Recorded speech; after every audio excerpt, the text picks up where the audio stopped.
दोस्तों नमस्कार। Colonel Ajay CO Ajay astro money group first global astro finance digital channel से आपसे मुखातिब होता हूं। आज 13 फरवरी सन 2025 गुरुवार।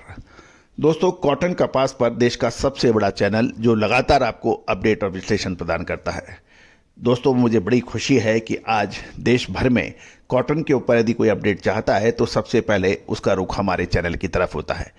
दोस्तों, हम हर संभव प्रयास करेंगे कि आपका ये प्यार और विश्वास के लिए हम लगातार आपके लिए कॉटन के ऊपर अपडेट लाएं। दोस्तों, कॉटन सफ़ेद सोने के रूप में जानी जाती है और इसका अग्रिम विश्लेषण आपको मालामाल करता है और गलत समय पे माल खरीदा और बेचा आपको परेशानियों का सबब दे देता है। याद कीजिए, साल 2021, साल 2022, साल 2023, साल 2024 में लगातार हमें हमारे अग्रिम विश्लेषण जो सही साबित हुए हैं। और दोस्तों, सही विश्लेषण आपके व्यापार को नेक्स्ट लेवल पे ले जाता है, आपकी प्रॉफिटेबिलिटी को बढ़ाता है, आपको नुकसान से बचाने की कोशिश करता है। कोई भी विशेष अग्रिम रिसर्च रिपोर्ट के लिए आप संपर्क कर सकते हैं। दोस्तों, आज के इस एपिसोड में हम चीन की कॉटन कपास के ऊपर चर्चा करेंगे। इसके अलावा ब्राज़ील और दूसरे देश पाकिस्तान, टर्की और ऑस्ट्रेलिया के रुई के ऊपर भी आपसे चर्चा करेंगे। पूरा शो ध्यान से देखिए, पसंद आए तो लाइक कीजिएगा, शेयर कीजिएगा और चैनल को सब्सक्राइब कीजिएगा। साथ साथ हमारी विशेष अग्रिम रिसर्च रिपोर्ट के लिए संपर्क भी करें। जानिए रिपोर्ट विस्तार से। दोस्तों, खबर निकल के आ रही है कि यूनाइटेड स्टेट ऑफ अमेरिका की एग्रीकल्चर डिपार्टमेंट ने जो फरवरी में रिपोर्ट दी है उसके मुताबिक चीन का कपास का उत्पादन अनुमान बढ़कर लगभग 400 बेल्स का हो गया है। एक रिपोर्ट के मुताबिक चीन का रुई का उत्पादन का अनुमान 394.3 लाख बेल्स था, उसको बढ़ाकर 397.5 लाख बेल्स कर दिया है, यानी लगभग 400 लाख बेल्स। गौरतलब है, इस वर्ष चीन में कपास की बिजाई कम थी, लेकिन अनुकूल और मौसम के कारण कपास की यील्ड यानी उतारा अच्छा बढ़ गया, इससे उसका उत्पादन बढ़ गया।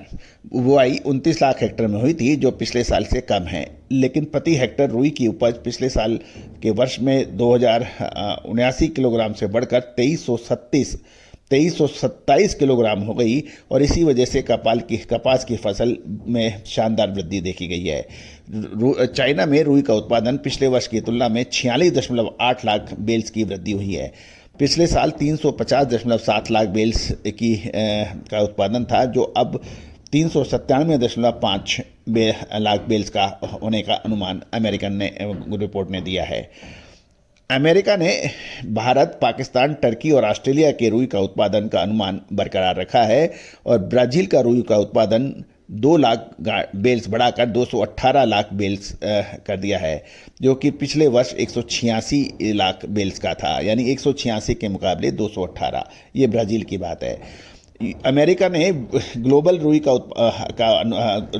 लेवल पर रुई का उत्पादन का अनुमान भी 13 लाख बेल्स से बढ़ाकर कुल उत्पादन 1531.8 लाख बेल्स किया है, जो कि पिछले साल 1448.8 मिलियन बेल्स था, यानी 1448 के मुकाबले 1531।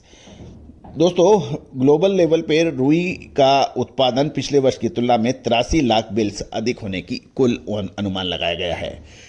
लेकिन दोस्तों, अंतर्राष्ट्रीय बाजारों में कल कॉटन के भाव में लगातार तीसरे दिन तेजी देखी गई, क्योंकि डॉलर कमजोर था और यूएसडीए की मंदी की रिपोर्ट के बावजूद अमेरिका में रुई के निर्यात में वृद्धि होने की संभावना दिख रही है। इसको देखते हुए अंतर्राष्ट्रीय बाजारों में रुई के दाम तेज रहे, जबकि भारतीय बाजारों में भी स्पॉट मार्केट्स में कॉटन के दामों में तेजी देखी गई।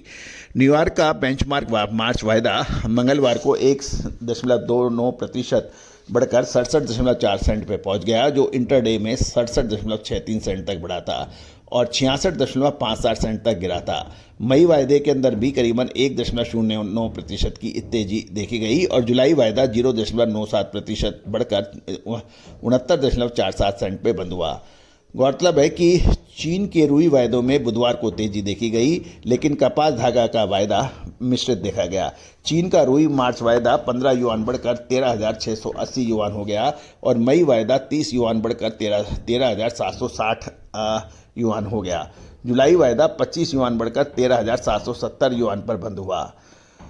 गौरतलब है कि कॉटन कॉरपोरेशन ऑफ इंडिया ने रुई की कीमतों में 300 रुपये की कमजोरी या कटौती की है और 10,700 बेल्स बिकने के समाचार मिल रहे हैं। सीसीआई ने लगातार 6 दिनों तक रुई की कीमतों में कोई बदलाव न करने के बाद बुधवार को इसमें 200 रुपये प्रति कैंडी की कमी कर दी। सीसीआई ने गुजरात के रुई की कीमतें 300 रुपये घटाकर 51,000 रुपये प्रति कैंडी की है, जबकि महाराष्ट्र में 30 mm रुई की कीमत 52,400 रुपये और 28 मिलीमीटर के 51,000 रुपये के भाव रखे। सीसीआई ने बुधवार को कुल 10,700 बेल्स बेची, जिसमें से मिलों ने 4100 बेल, व्यापारियों ने 6600 बेल्स खरीदी। सीसीआई अब तक देश में 88 लाख बेल्स की खरीदारी की है और देश में अभी तक रुई की फसल से 70% आवक होने के समाचार हैं। वर्तमान में प्रतिदिन 1.5 लाख बेल्स की आवक हो रही है, जिसमें सीसीआई प्रतिदिन 60 से 70 हज़ार बेल्स की रुई की खरीदारी कर रही है। सीसीआई संभवतः मार्च के अंतिम सप्ताह या अप्रैल के पहले या दूसरे सप्ताह तक रुई की बिक्री शुरू करेगी। तो दोस्तों, ये सभी जानकारियाँ आपको अजय एस्ट्रो मनी गुरु के माध्यम से दी जा रही है। कोई भी विशेष अग्रिम रिसर्च रिपोर्ट के लिए आप संपर्क कर सकते हैं। All the very best, good luck, happy trading.